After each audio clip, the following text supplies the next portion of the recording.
안녕하세요. 저는 평범한 30대 중반의 여성이에요. 사람들이 가지는 편견에는 여러 가지가 있겠지만 저는 정말로 어이없는 편견 때문에 힘든 일을 겪고 이제야 안정적인 생활을 보내게 됐어요. 사실 어떤 사람에게는 정말 용납할 수 없는 것이라도 또 다른 사람에게는 별거 아닐 수도 있는 것이 편견이라고 생각해요.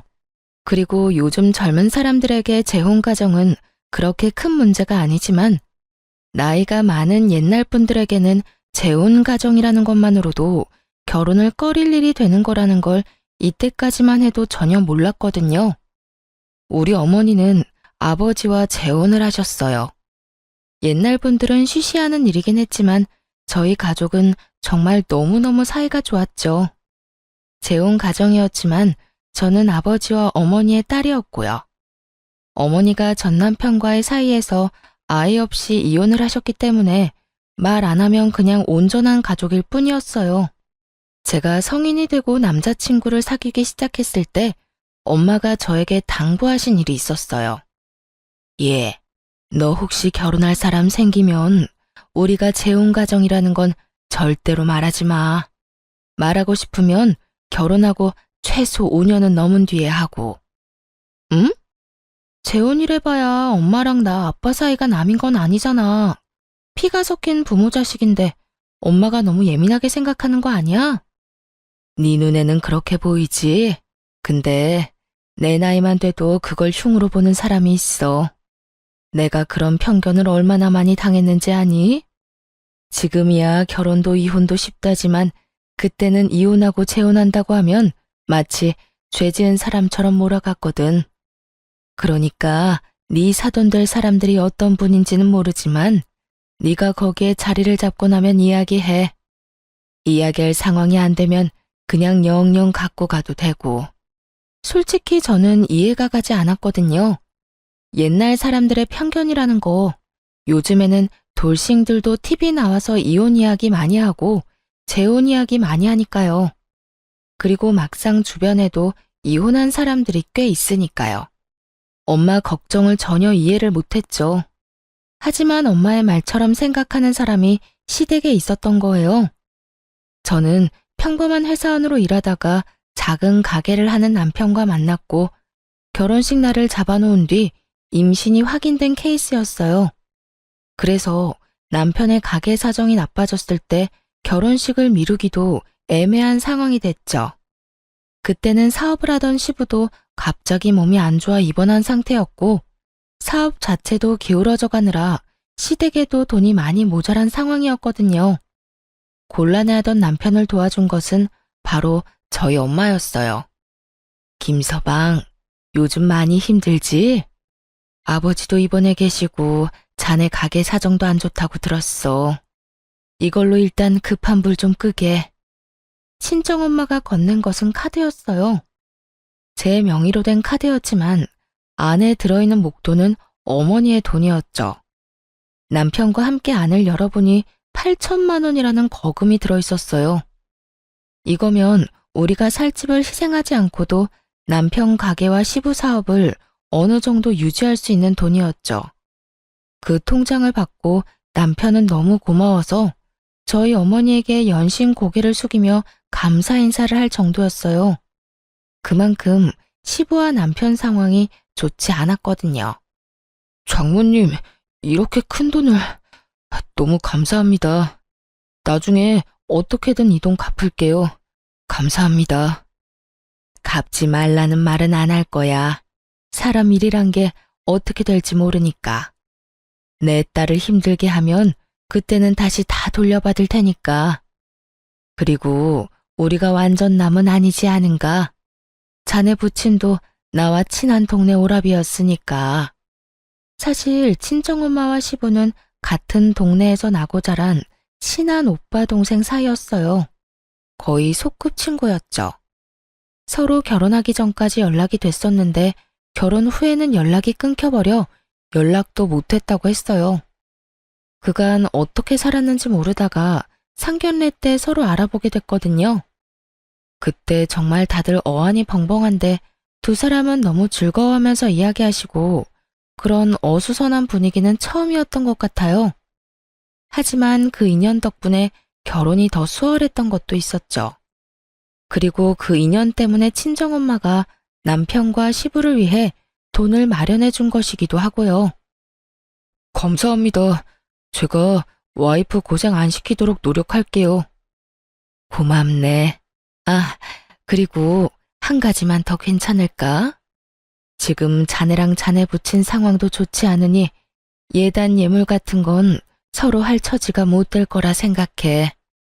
자네도 지금 힘든 상황이고 우리도 어찌됐건 큰 돈을 지출한 상태니까 그건 그냥 안 하고 넘어가는 걸로 하는 게 좋지 않을까 해서. 그건 걱정 마십시오. 저희야 그렇게 해주시면 더 좋은걸요. 남편은 그간의 마음고생이 다 풀렸는지 확연히 좋아하는 얼굴로 저를 보며 싱글벙글 웃었어요. 얼마 전까지 돈 때문에 고생하던 사람이었으니 가뭄에 단비가 온 듯 좋았을 거예요.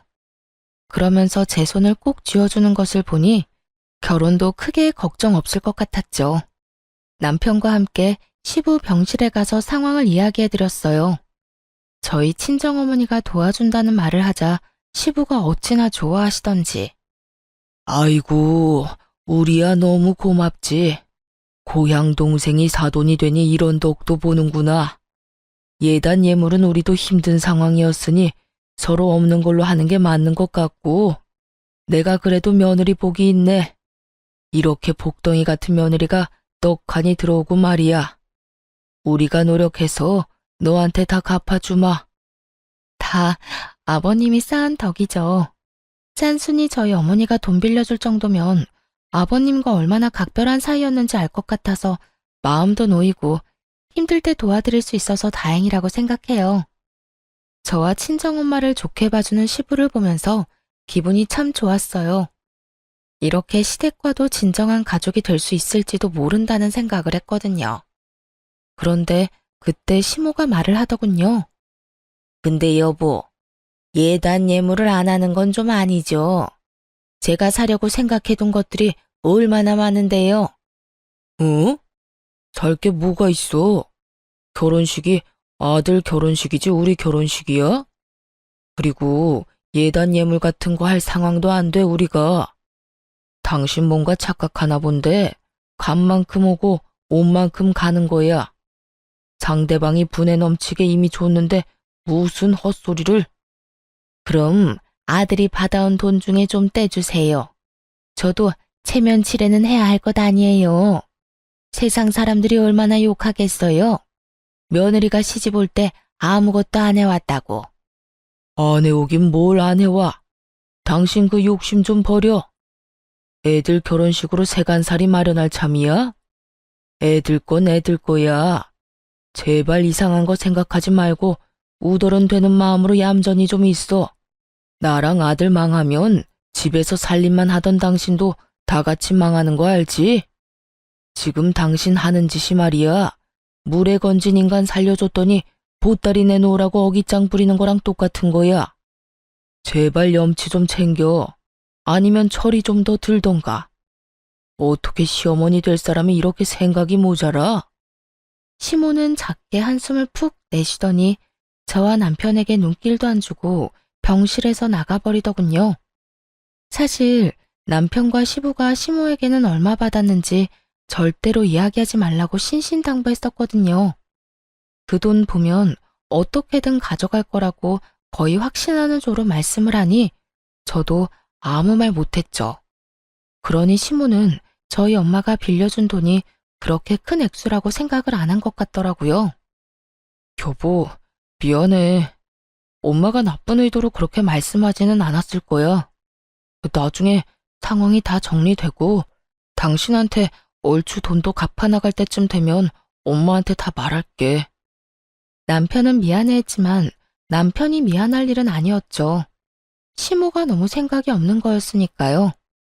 아들 사업이 망해가는 거 충분히 알면서도 자기 속 챙기는 모습을 보여주니 아들도 남편도 그걸 못 믿었게 생각하며 진실을 알려주지 않고 있었으니까요.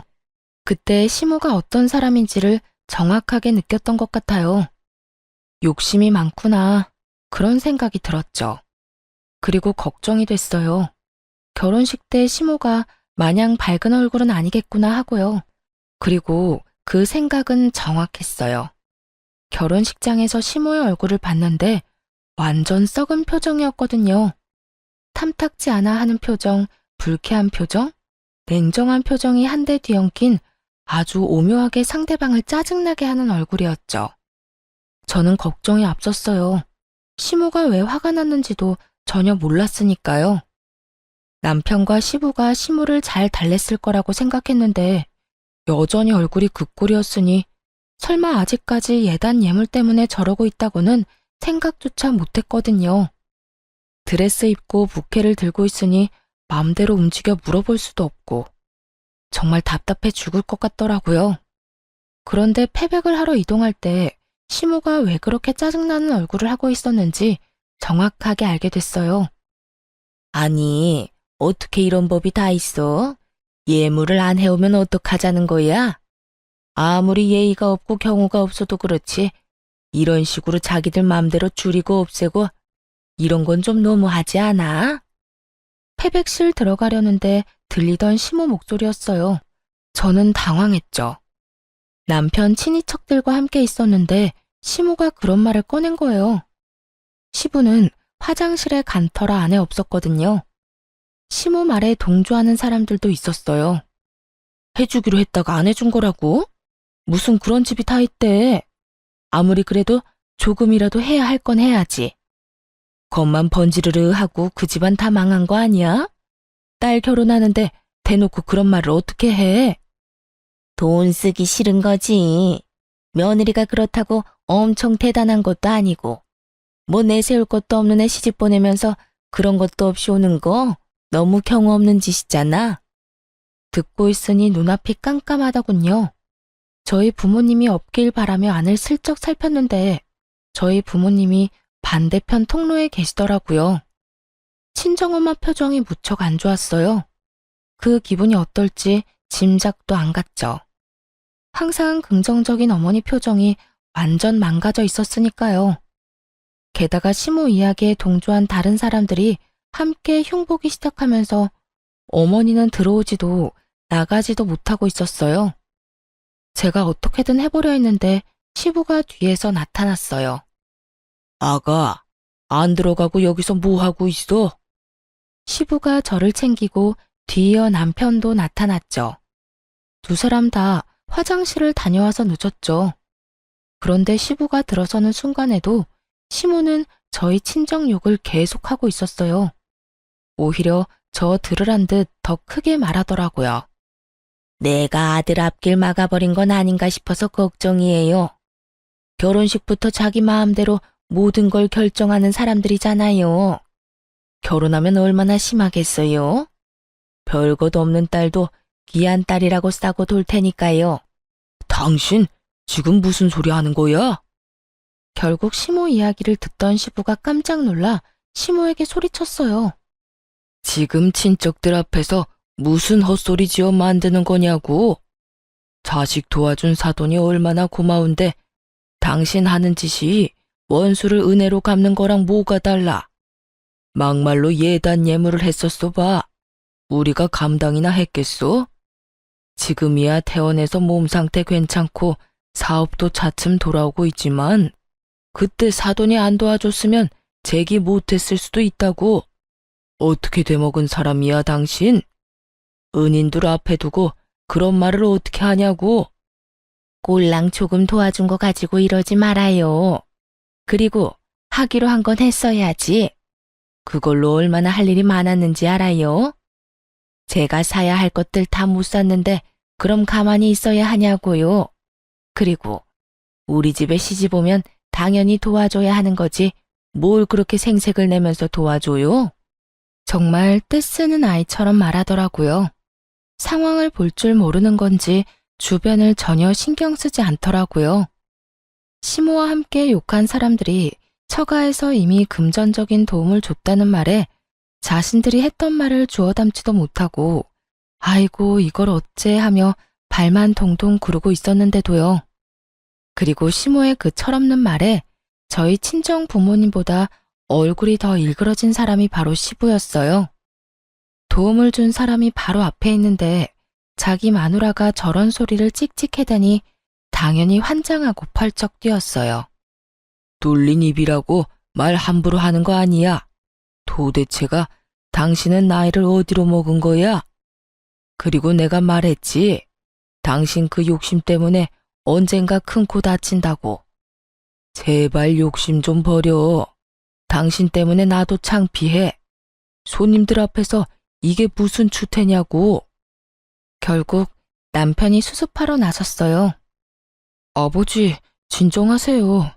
그리고 어머니, 저희 까딱 잘못했으면 결혼식 연기해야 했을 수도 있어요. 어머니가 집에서 살림만 하시느라 아버지랑 제 사정을 모르셨을 수도 있는데 진짜로 위험한 상황이었다고요. 뱃속의 아이 때문에 장인어른 장모님이 저희 상황 많이 살펴봐 주신 거고요. 돈 빌려 가는데 예단님을 하자고 하면 처가에 돈 빌려서 결혼하는 거랑 뭐가 달라요? 그러니까 제발 더 이상 저 부끄럽지 않게 해주세요. 지금도 이렇게 친인척분들 모인 곳에서 큰 소리로 남편 말에 시모가 꽥 소리를 지르더군요. 너도 내가 잘못했다고 생각해? 내가 뭘 잘못했는데? 며느리 보면서 덕 좀 보겠다는 게 그렇게 큰일이야? 덕만 봤어요? 망해가는 가게 살려준 은인인데 어머니한테 직접적으로 돈 주는 거 없다고 이런 식으로 구는 것 같은데 살면서 제가 해드리면 되잖아요. 그러니까 제발 제 와이프 처가는 건드리지 마세요. 제발 사람 도리만 하면서 삽시다. 네?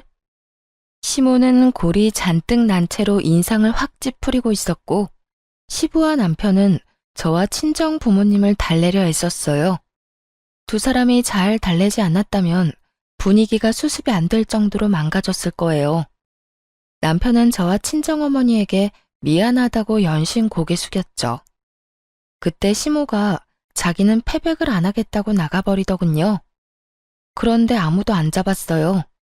시부는 오히려 속이 편하다는 듯 자신의 여동생에게 대신해달라고 부탁했거든요. 그렇게 시모가 없는 패백이 진행됐죠. 시모는 아예 돌아가 버렸더라고요. 엉망이 된 결혼식이었지만 더 엉망이 되기 전에 수습이 돼서 차라리 다행이라는 생각이 들 정도였거든요. 혼주가 그런 표정으로 앉아있으면 사람들이 이 결혼이 어떤 결혼인지 다 알게 되잖아요. 시모가 없으니 분위기가 더 둥글둥글하고 좋았어요. 시부가 돌아다니며 제 칭찬도 하시고 고향 친구들과 어머니 이야기도 하면서 정말 열심히 마지막까지 수고해 주셨거든요. 시부에게는 감사한 마음이 너무 컸죠. 친정 부모님도 시모가 안 보이니 그제야 얼굴이 좀 돌아왔고요. 딸, 그 집 안싸돈 보면 내가 너 시집 안 보내고 싶은데 그래도 오빠가 너 좋게 생각해주고 잘해주니까 그거 하나만 믿고 보내. 예, 혹시라도 네 시어머니가 너 괴롭히면 꼭 시아버지한테 가서 일러라. 알겠지?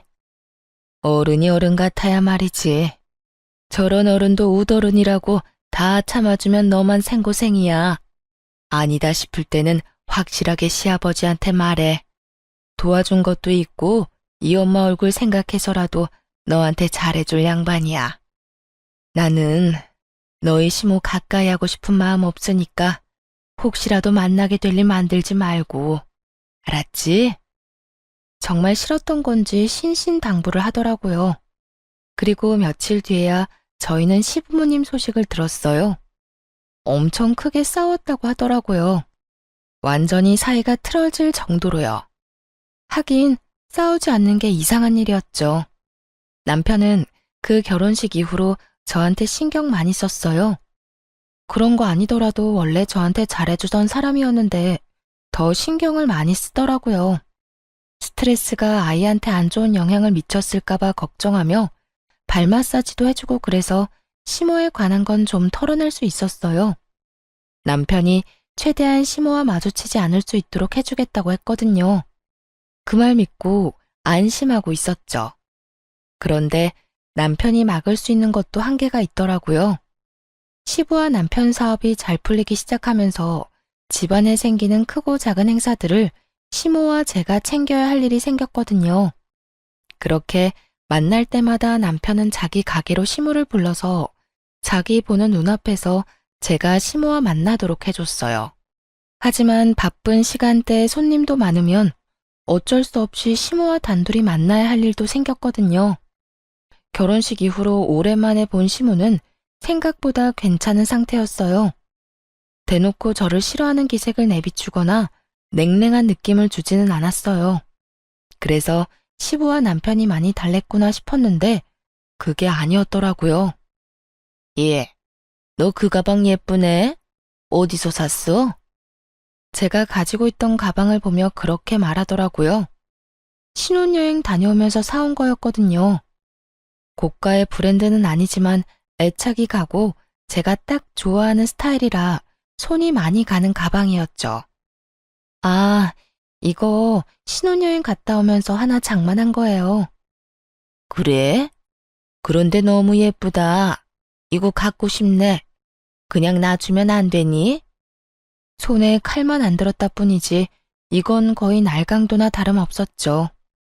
실실 웃으면서 달라고 말하는 시모를 보니 이거 안 되겠다 싶더라고요. 제가 웃으며 말했죠. 어머님, 제가 남편한테 말해둘게요. 그럴 거 뭐 있니? 그냥 걸친 거 주면 되는데. 너 설마 내가 결혼식 때 그랬다고 나한테 아직까지 악감정 가진 건 아니지? 설마 그럴 리가 있겠어요. 그렇지만 이건... 너 우리 집에 시집 올 때 나한테는 아무것도 안 해준 거 알지? 그런 거 생각하면 이 정도는 그냥 줘도 되는 거 아니니? 시모가 아주 단단히 벼르고 있던 모양이었어요. 제가 거절할 것 같은 뉘앙스를 풍기자 바로 그런 식으로 말하더라고요. 저는 일단 알겠다고 이야기하고 시모에게 넘겼어요. 비싼 것도 아니고 세상에 하나뿐인 것도 아니고 이걸로 시모 마음이 풀리면 그걸로도 괜찮겠지 하는 마음에 한번 준 것이었는데 그 뒤로 계속 그런 요구를 하더라고요. 남편에게 말했더니 남편이 바로 시모에게 전화해 말했어요. 엄마, 아무리 그래도 신혼여행에서 제가 와이프한테 사준 가방을 가져가시면 어떡해요. 그리고 어머니 가방 많이 갖고 계신 거 제가 잘 알거든요. 그러니까 저희 와이프 거 탐내지 마세요. 네 마누라가 그렇게 이야기했어? 내가 지껏 뺏은 거라고? 아니요. 어머니가 너무 원해서 드렸다고 하던데요. 근데 남이 선물한 것까지 원하는 건 좀 아니죠. 어머니 돈으로 사세요. 제가 매달 용돈도 보내드리고 아버지한테 받는 돈도 있으시잖아요. 왜 며느리 하고 있는 걸 달라고 해요? 제가 용돈 안 드리면 또 모를까. 돈을 주고 있는데 왜 남한테 뺏어요? 결국 남편은 아예 앞으로도 안 사줄 거라고 절대 그런 일로 우리 부부 괴롭히지 말라고 이야기하고 전화를 끊었어요. 남편의 과격한 말투에 좀 걱정은 됐지만 그래도 앞으로는 그런 일 없겠거니 했는데 그 뒤로는 더 집요하게 남들 모르는 곳에서 제게 요구를 하더라고요. 최대한 시모와 떨어져 있으려 해도 집안 행사에는 어쩔 수 없이 붙어 있어야 하는 일도 많았거든요. 그럴 때마다 계속 요구하더니 이번엔 제가 결혼할 때 친정아버지가 사준 가방을 달라고 하더라고요. 그거 예쁘네. 저번에 거 돌려줄 테니까 그거 나한테 줘. 그때 준 건 너무 어려 보였는데 이건 나한테도 딱 맞겠다 얘. 제가 가지고 있는 하나밖에 없는 명품이고 무엇보다 친정아버지의 선물이었으니 저도 줄 생각은 없었어요. 그런데 시모가 자신이 들고 있던 가방을 업고는 안에 든 물건을 우르르 쏟아 테이블 위에 올리더니 저를 쳐다보며 태연하게 이야기하더라고요. 뭐해? 너도 가방 비우고 어서 줘. 그 모습에 화가 난 제가 시모에게 말했죠. 어머님, 이건 저희 친정아버지가 선물로 주신 거예요. 누가 팔라고 해도 줄 생각 없고 어머님이 달라고 해도 드릴 생각 없어요. 다른 건 모르겠는데 이건 의미가 다르잖아요. 어머님이 이해 좀 해주세요. 그래서? 그럼 그거랑 똑같은 거 나한테 선물하면 되겠네. 안 그러니? 어머님, 현실적으로 불가능하단 거 잘 아시잖아요. 저 출산하고 아직 육아휴직 중이라 돈도 없어요. 그럼 남편한테 말해서 물어볼게요. 됐어. 기가 막혀서. 이 집에 들어올 때 딸랑 몸만 온 주제에 무슨 말만 하면 남편한테 물어볼게요? 물어보는 게 아니라 고자질이겠지. 아들을 어떻게 구워 삶았으면 아들이 엄마 힘든 건 아는 척도 안 하고. 너도 그러는 거 아니야. 네가 나를 얼마나 무시했으면 그런 짓을 하겠어? 시어머니 하는 말에 내내 해도 모자란데 무슨 말만 하면 그건 안 돼, 저건 안 돼. 흐이구, 내가 등신이지, 응? 시모가 그렇게 말하더니 기분 나쁘다는 듯 다시 가방을 정리하더니 저를 두고 다른 친척들이 있는 곳으로 가버리더군요. 그리고 거기서 친척들과 저한테 다 들리도록 이야기를 했어요. 며느리가 자기 무시한다. 아무것도 해온 것도 없는 주제에 시모 말에 꼬박꼬박 말대꾸만 한다고 사람들에게 다 퍼뜨리고 있더군요. 남편에게 말해봤지만 상황이 좋아지지 않았고 남은 건 시부밖에 없다고 생각했어요. 그래서 저는 시부에게 연락을 했어요. 그래, 그렇지 않아도 내가 먼저 전화하려고 했는데 너 잠깐 나오거라. 시부를 만나러 간 곳은 시부 회사 근처였어요. 나가니 시부가 제게 종이봉투를 하나 건네더라고요. 그리고 그 안에는 고가의 가방이 있었죠. 너 얼마 전에 네 시어머니한테 가방 뺏긴 거 아들한테 들었다. 내가 그거 보니 미안해져서 말이지. 그간 사돈에게 도움받은 것도 있고 내가 네 어머니에게 직접 선물을 하려니 그러지 말고 며느리한테나 잘하라고 해서 이렇게 가방 하나 사들고 왔어. 내가 너한테는 얼마나 고마운지 모른다. 앞으로도 우리 아들이랑 손주랑 그렇게 잘 지내거라. 다른 건 바라지도 않아. 솔직히 네가 우리 집에 들어오고 좋은 일만 있잖아. 말만 들어도 힘이 되고 기분이 너무 좋더라고요. 대신 이거 네 시어머니한테는 내가 사줬다고는 하지 말고 그 옆편네 그거 알면 또 난리 날 거다. 그 말을 듣는 순간 그런 생각이 들더군요. 이걸 보면 시모가 얼마나 갖고 싶어 할까 하는 마음이요. 그래서 숨겨두고 몰래 쓸 생각이었는데 시모가 저번에 친척들 앞에서 제 욕한 게 생각나서 괘씸하더라고요. 그래서 이번에 시댁에 갈 때 그 가방을 메고 갔어요. 시부가 먼저 알아채더니 저한테 눈짓으로 잘하고 다닌다며 고개를 끄덕이더군요. 그리고 아니나 다를까 이번에도 시모의 눈이 돌아가더라고요. 얘, 이런 건 또 어디서 났어? 저번보다 훨씬 예쁘다. 이거 나한테 줘, 응? 그러면 앞으로 친척들한테 네 이야기 안 할 거야. 그걸 말이라고 하는 건지. 시모가 며느리 흉보면 사람들이 그 집안을 뭘로 알겠어요? 그것도 결혼한 지 1년도 안 된 며느리를. 게다가 가방 하나에 그런 말 안 하겠다는 것도 다 그냥 해보는 말일 거예요. 지금 하는 행동을 보면 답이 나오게 돼 있죠. 저는 난색을 표하며 시모에게 조심스럽게 말했죠. 어머님, 죄송해요. 이 가방은 중요한 사람에게 선물 받은 거라 어머님한테 드릴 수가 없네요. 나중에 남편한테 말해서 이야기해 볼게요. 그랬더니 시모 눈이 쫙 치켜 올라가더니 또 나한테 퍼붓는 거예요. 중요한 사람? 너한테 중요한 사람이 시부모 말고 누가 있니? 너 설마 남자 있니? 그거 남자한테 받은 거 맞지? 알아서 열심히 자기 무덤 파는 시모를 보며 저는 속으로 웃었어요. 욕심이 끝도 없는 양반이었죠. 그 가방이 뭐라고 멀쩡한 며느리를 외도나 하는 여자로 만드는지. 뭐 눈에는 뭐만 보인다더니 저는 한마디 덧붙였어요. 그런 거 아니에요, 어머님. 말하기는 힘들지만 진짜 중요한 분한테 받은 거라 이거는 진짜로 드리기 힘들어요.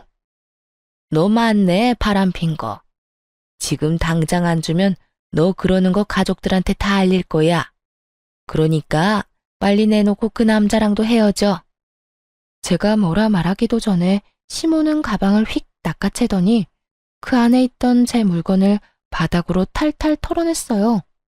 그리고는 자기 어깨에 걸어보며 즐겁게 놀더군요.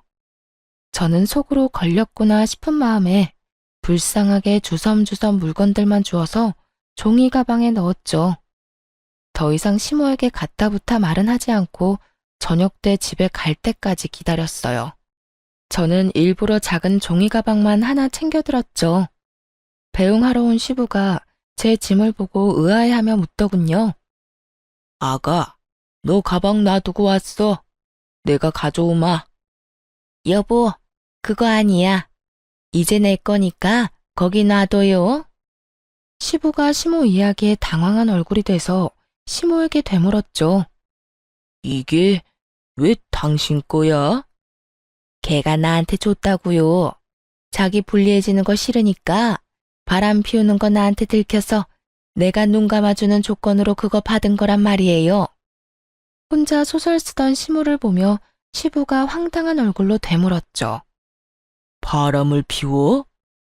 네, 그 가방 바람 피운 사람한테 받은 거라고요. 뭐라는 줄 아세요? 중요한 분한테 받은 거랍니다. 그게 왜 도남인지 뭐겠어요? 시부가 골 때린다는 표정으로 이마를 부여잡고 시모에게 물었죠. 그 중요한 분이 왜 도남이라고? 누가 그래? 딱 보면 척이죠. 이 비싼 가방을 그럼 누가 사줘요? 의기양양하게 말하는 시모는 그 이야기는 꺼내지 않기로 한 약속도 다 깨고 시부에게 구구절절 자기가 쓴 소설 이야기를 말하고 있더라고요. 그게 얼마나 웃긴지 그런 시모에게 시부가 꽥 소리를 질렀어요. 나다. 내가 사줬어 이 옆에 내야. 시아버지가 사준 걸 시어머니가 홀라당 가져가? 도대체 당신은 생각이 있는 사람이야 없는 사람이야? 당신이 이걸 왜 사줘요? 내가 며느리 집안에 받은 게 얼만데 그럼 이런 거라도 해줘야 할 거 아니야?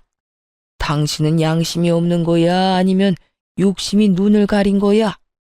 어떻게 남한테 선물 받았다는 걸 그것도 그런 난잡한 상상해가며 며느리 모함하고 요새 친척들 사이에서 며느리 험담하는 것도 그래. 내 귀에 안 들어올 줄 알았어? 내가 그거 뒷수습하느라고 얼마나 힘든지 아냐고. 있는 사실만 말해, 있는 사실만. 당신 혼자 소설 쓰고 자빠져 있지 말고.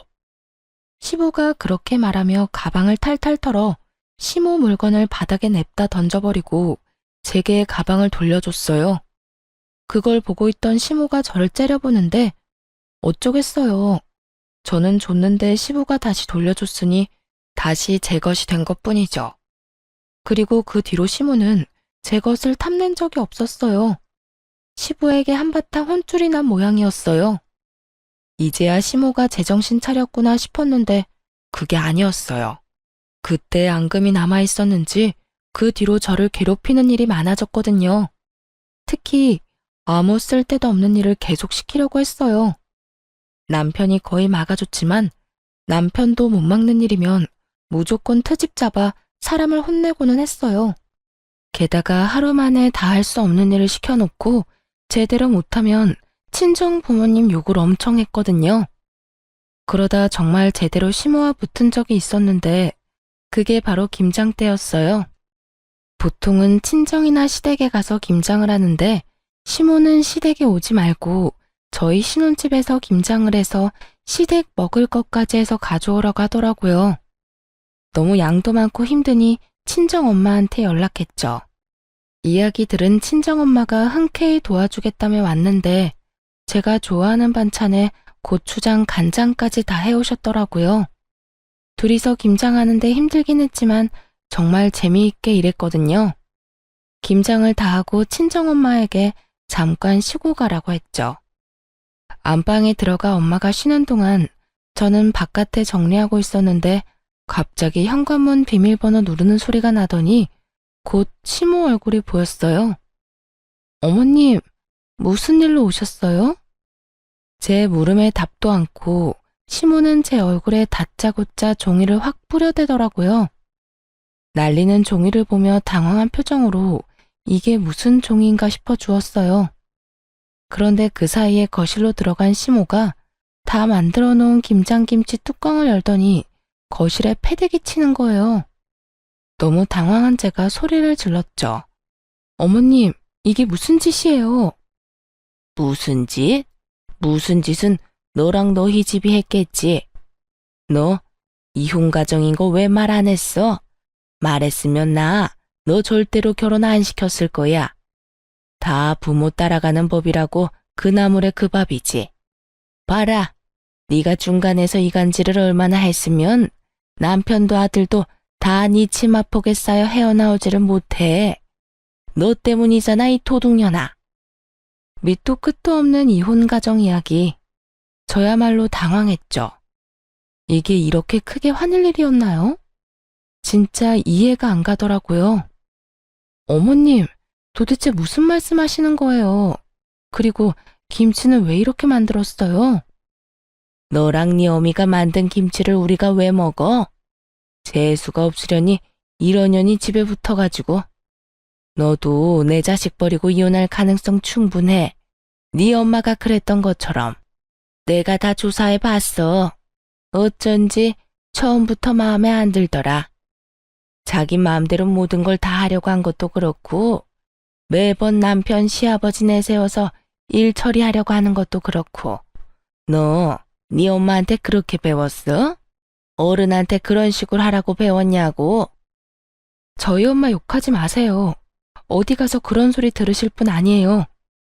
저와 시모가 싸우는 소리가 들리자 안방에서 선잠을 자고 있던 친정엄마가 깜짝 놀라 밖으로 나왔어요. 그런 친정엄마에게 시모가 소리쳤어요. 그래, 너 잘 만났다. 남자 버리고 다른 남자 만나서 사니까 기분 좋아? 그래서 네 딸년한테도 이런 식으로 하라고 가르쳤어? 남자가 다 네 말대로 할 줄 알지? 내 남편 어떻게 구워 삶았는지 모르겠지만 너희들 다 오늘부로 끝났어. 재혼 가정? 그딴 인간들 내 아들하고 엮이는 거 내 눈에 흙이 들어가도 못 봐. 지금 당장 헤어지도록 만들 거라고. 악에 받쳐 소리 지르는 시모를 두고 보다 못한 친정엄마가 시부에게 전화를 걸었어요. 오빠, 빨리 애들 집으로 와. 지금 완전 난리도 아니야. 쉬는 날이었고 시부가 근처에 있었기에 금방 올 수 있었어요. 그리고 엉망진창이 된 집을 보며 시부가 어이없다는 듯 말했어요. 이게 지금 이 난장판이 뭐 때문에 이렇게 된 거야? 오빠 처가 그랬지. 며느리한테 김장 혼자 하라고 시키더니 이것 좀 봐. 김장한 거 다 엎어놔서 쓰지도 못하게 만들고. 내가 우리 애들 먹으라고 만들어준 반찬도 쓰레기통에 다 쳐넣더라. 이게 대체 어떻게 된 일이야? 당신이 진짜 이랬어? 나 아니에요. 저 사람들이 거짓말하는 거지. 어머님, 거짓말하지 마세요. 저희 집에 아기용 홈캠 달아놔서 그 상황 다 찍혔거든요. 제 말에 시모 얼굴이 하얗게 변했어요. 이렇게 큰 사고를 쳐놓고 발뺌으로 넘어가려고 하다니 도대체 생각이 있는 사람인 건지 없는 사람인 건지. 그렇지만 시모는 개의치 않고 시부에게 붙어서 말하더라고요. 내가 한 거긴 한데 이 사람들 믿을 만한 사람도 아니야. 세상에 당신 고향 친구라는 저 여자도 재혼 가정이더라고. 그것도 우리한테 속이고 결혼까지 했잖아요.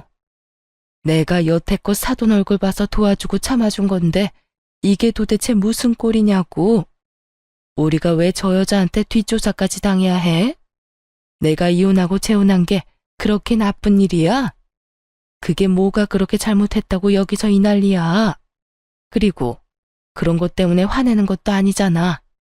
결혼할 때 그 예단 예물 안 해온 걸로 그렇게 괴롭히더니 애가 가지고 있는 물건을 뺏으려고 하질 않나. 그러더니 이번에는 하다 내 결혼 생활로 애를 괴롭혀?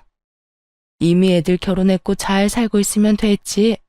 시부는 어지럽혀진 거실 바닥을 물끄러미 바라만 보고 있더니 푹 한숨을 쉬었어요. 그리고 여전히 의기양양하게 서 있는 시모에게 말했죠. 당신 오늘 가서 짐 싸. 무슨 짐을 싸요? 당신이 제일 싫어하는 이혼 해줄 테니까 우리 집에서 나가. 그 얼굴 꼴도 보기 싫으니까 나가라고. 갑작스런 시부의 이혼 선언에 모두들 놀라서 눈만 껌뻑였어요. 그게 무슨 소리예요? 화난 거 알지만 그런 이야기는 장난으로도 하면 안 되죠. 누가 장난이래? 내가 장난치는 걸로 보여? 이 집안이 당신 때문에 하루도 조용할 날이 없어. 내가 당신이랑 결혼하고 나서 매번 했던 말 있지? 제발 욕심 좀 줄이고 살라고. 며느리 들어오더니 더 심해졌잖아.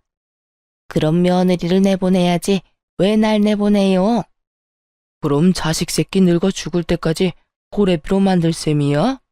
아니면 우리 집 대 끊기게 만들려고?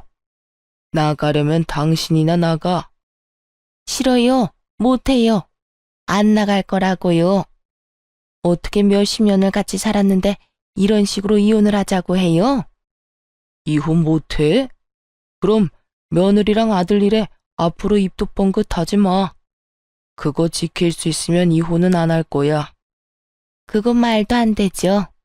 제가 시어머니인데 우도른인데 애들한테 말도 못하면 그게 무슨 어른이에요? 그래? 그런데 어쩌나 우리 애가 결혼할 때 사돈한테 빌린 돈이 있어. 그걸 지금 당장 갚으라고 하면 못 갚거든. 당신이 갚을 생각 있어? 그럼 애들 이혼시킬 수 있는데. 제가 갚을게요. 끼케야 몇백이겠지. 꼴랑 입원비 빌려주고 여태 생색내는 것도 웃겼으니까. 몇백? 이 여자야. 자그마치 8천만 원을 빌렸어. 8천만 원. 당신 갚을 수 있어? 어? 8천만 원이요? 그제야 우리가 빌려준 돈이 얼마인지 알게 된 시모가 아무 말도 못하고 눈치만 살살 보더군요. 그러더니 도리어 인상을 쓰고 꽥 소리를 질렀어요. 그럼 미리 말해줬어야죠. 내가 여태 몰랐으니까 그랬지. 그만큼 큰 돈 빌려줬으면 내가 이런 식으로 했겠어요? 그 큰돈 액수 말해줬으면 당신이 또 쓸데없는데 돈 쓴다고 돈 내놓으라고 떼썼겠지. 예단 예물에 쓰겠다고. 내가 당신을 몰라? 나만큼 당신 잘하는 사람 없어. 그리고 당신 생각도 진짜 나쁜 거야. 돈 많이 빌려주면 아무 소리 안 하고 돈 적게 빌려주면 큰 소리 뻥뻥 칠 거야? 도대체 어디서 배워먹은 거야 그런 논리는? 적은 돈이든 큰 돈이든 빌려준 사람은 다 고마운 사람이야. 도와준 사람한테 이런 식으로 은혜를 원수로 갚는 건 대체 어디서 배워먹었어? 당신 어머니가 그렇게 가르쳤어? 시모가 저에게 했던 말 그대로 시부가 시모에게 돌려줬어요. 당신 어머니가 그렇게 가르쳤냐는 그 말이요. 그 말 듣는 순간 시모 얼굴이 확 굳는 걸 봤어요. 그렇지만 결국 시부 말에 아무런 대꾸도 못했던 시모는 시부와 결국 이혼 절차를 밟게 됐어요. 시댁 가족들은 드디어 터질 게 터졌구나 하는 반응이었어요. 사실 시모의 철없는 행동으로 그간 시댁 식구들이 뒷수습한 적이 많았다고 하더라고요. 생각 없이 말 내뱉는 거랑 사실관계 알아보지도 않고 소설 지어내서 말하는 거. 그리고 남의 것 욕심내는 것까지. 그래도 가족이라고 여태 끼고 살았던 것 같은데 결국은 이렇게 갈라서게 된 거죠. 그런데 시부와 시모의 이혼은 이상한 곳으로 불똥을 튀게 만들었죠. 하루는 신우가 눈물을 흘리며 남편을 찾아왔더라고요. 오빠, 그 사람이 나랑 파혼하자고 했어. 어떻게 하면 좋아? 신우는 남편보다 5살 어린데 시부와 시모가 이혼하기 전에 한번 보러 왔었거든요. 그때 날 받아놓고 결혼식 기다리고 있었는데 중간에 시부와 시모가 헤어졌잖아요. 그것 때문에 상대방 부모 쪽에서 말이 많았었던 것 같더라고요. 이혼 가정은 싫대, 그 사람 집에서. 결혼하기 전에 무슨 이혼을 하냐고. 얼마나 콩가루 집안이면 딸 결혼 앞두고 이런 짓 저지르냐고. 그 사람 부모님이 엄청 난리였어. 이게 내 잘못이야? 왜 내가 이런 불행을 겪어야 하는데. 내가 겪으니까 언니가 얼마나 힘들었을지 이제야 이해가 가. 시모가 저를 반대했던 입장 그대로 그쪽 집안에서 신우를 반대했으니 신우가 제 심정을 이해하고도 넘쳤던 거죠. 그런 신우를 달래줬어요. 아가씨, 누구 탓도 아니에요. 아가씨 탓은 더더욱 아니고요. 남자친구는 뭐래요? 부모님 말씀 따른다고 해요? 걔는 무조건 부모님 말씀 들어야 한다는 의견이라 보수적인 건지 마마보인 건지 진짜 못 참겠어요. 엄마는 도대체 왜 그런 짓을 했어요? 제가 결혼할 때까지만이라도 얌전히 있어주면 됐었잖아요. 아무래도 안 되겠어. 엄마한테 따져야겠어. 결국 신우가 그 자리에서 시모에게 전화를 걸었어요. 엄마, 지금 내가 무슨 꼴 당했는지 알기나 해? 지금 하하호호 즐겁게 있을 때가 아니라고. 나 파혼당했어. 엄마 때문에. 아니, 엄마는 왜 이상한 짓을 해가지고 아빠한테 이혼까지 당한 거야? 엄마가 제대로 행동했으면 아빠한테 이혼당할 일도 없었잖아. 대체 왜 그런 짓을 해서 내 인생을 망쳐? 그리고 나까지 이혼 가정이라는 이유로 파혼당할 일도 없었고. 엄마가 내 인생 조져놓은 거야. 아냐고. 예, 그게 무슨 소리야? 네가 왜 파혼을 당해?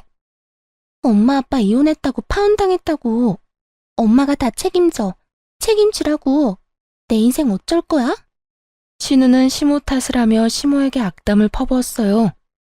아니, 이혼한 게 네 탓도 아닌데 왜 결혼식에 그딴 이상한 이야기를 들먹여? 그 사람들 제정신이니? 시모 말에 마시던 차를 내뿜을 뻔했어요. 자기도 그 이상한 논리로 저희 부부를 갈라놓으려 한 사람 중에 하나였으면서 저런 말을 할 수 있다니.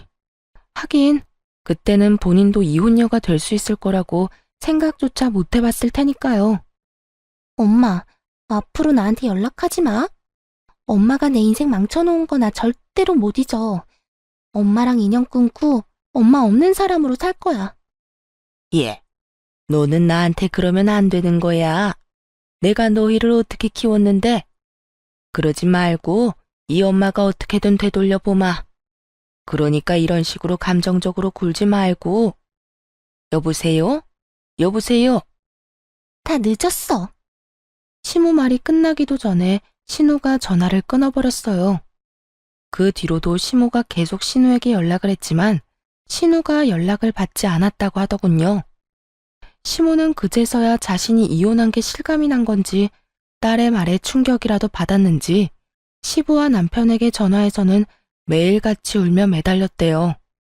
그렇지만 이미 가족들은 시모 행동에 이미 모두 질린 상태였고 더 이상 뒤치다거리도 하고 싶지 않아 했죠. 그렇게 철없고 욕심 많은 시모는 가족들에게 모두 버림받고 나가 떨어져 버렸어요. 나이가 들면 가족이 제일 좋다는 말이 있죠. 남편은 시모에게 용돈은 꼬박꼬박 보내요. 그렇지만 만나지는 않아요. 그것도 애들 데리고는 절대요. 시모가 저와 친정어머니에게 한 짓을 보고 애한테 나쁜 생각이라도 심을까봐 걱정된다고 말할 정도거든요. 남편은 그때 시모가 저희 거실에 김치 다 뿌려놓은 홈캠 영상을 보고 완전 분노했었거든요. 남편이 가서 시모에게 따진다는 거 시부가 이미 다 해결했다고 말리느라 그날 정말 고생했어요. 시모도 그런 식으로 아나무인으로 굴지 않았다면 적어도 남편과 척지고 살지는 않았을 텐데요. 자기가 뿌린 씨를 알아서 거둔 거죠.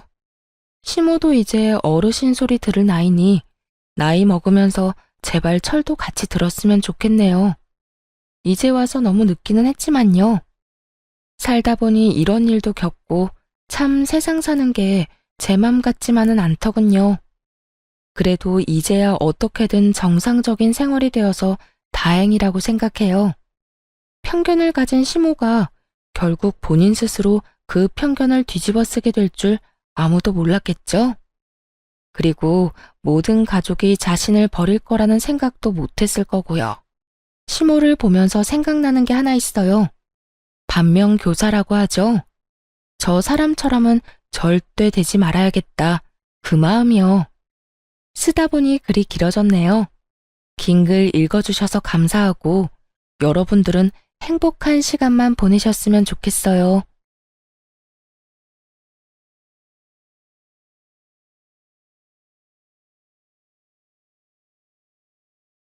안녕하세요.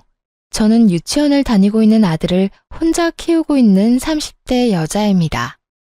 제 삶에 이혼은 없을 거라 확신한 만큼 결혼 생활 내내 남편을 믿고 의지했었는데요. 이런 저의 믿음과 확신이 무너지는 건 정말 한순간이더군요. 저는 남편의 외도 사실을 다름 아닌 돌이 갓 지났던 아들 덕분에 알게 되었는데요. 경악스러웠던 저의 이혼 이야기 한번 들어보실래요? 저와 남편은 결혼한 지 3년이 지나가던 부부였어요. 남편은 자세하게 밝힐 순 없으나 어쨌든 공무원이었고 전 평범한 회사원이었어요. 결혼 2년이 지나가던 시기에 임신 사실을 알게 되었고 무사히 출산을 해 눈에 넣어도 아프지 않은 아들을 품에 안게 되었어요. 문제는 육아휴직이었어요. 저희 회사에도 물론 육아휴직이란 제도가 있긴 했지만 아무래도 눈치가 보이는 상황이었고 그에 비해 남편은 육아휴직에 대해 너그러운 편이었죠. 그래서 휴직이 곤란한 저를 대신해 남편이 육아휴직을 쓰고 집에서 아들을 보살피기로 했고 전 그런 남편 덕에 회사에 눈치 보지 않고 몸만 회복하고 출근을 하게 되었던 것이었어요. 시댁에서는 이런 상황을 달갑게 여기진 않았는데 우리 가족을 보면 늘 기분 나쁜 말을 하곤 했죠. 남편이 사표를 낸 것도 아니고 그저 육아휴직을 냈을 뿐인데 꼭 저를 위해 회사를 아예 그만둬버린 것처럼 말이죠. 예로부터 남자는 나가서 일을 해야 어깨를 펴고 사는 법인데 무슨 여자가 돈을 벌겠다고 저 유난을 부리는지. 자고로 여자는 집에서 살림이나 해야지 밖으로 나돌면 안 되거늘. 에이 어머님, 요즘 집에서 그냥 쉬는 여자가 몇이나 된다고요. 요즘엔 다들 결혼하고 아기 낳아도 일 다니고 해요.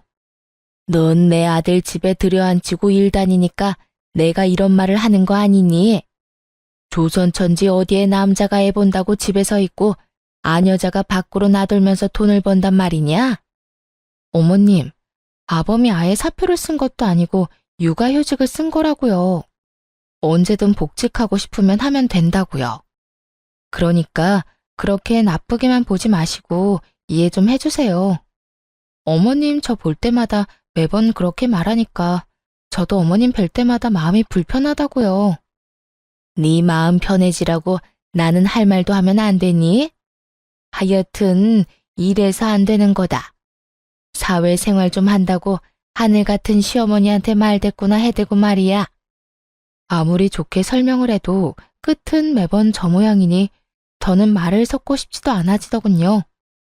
말이야 바른 말이라고 저라고 아직 엄마 손길이 필요한 아기를 두고 출근을 해야 하는 상황이 마냥 편한 상황은 아니잖아요.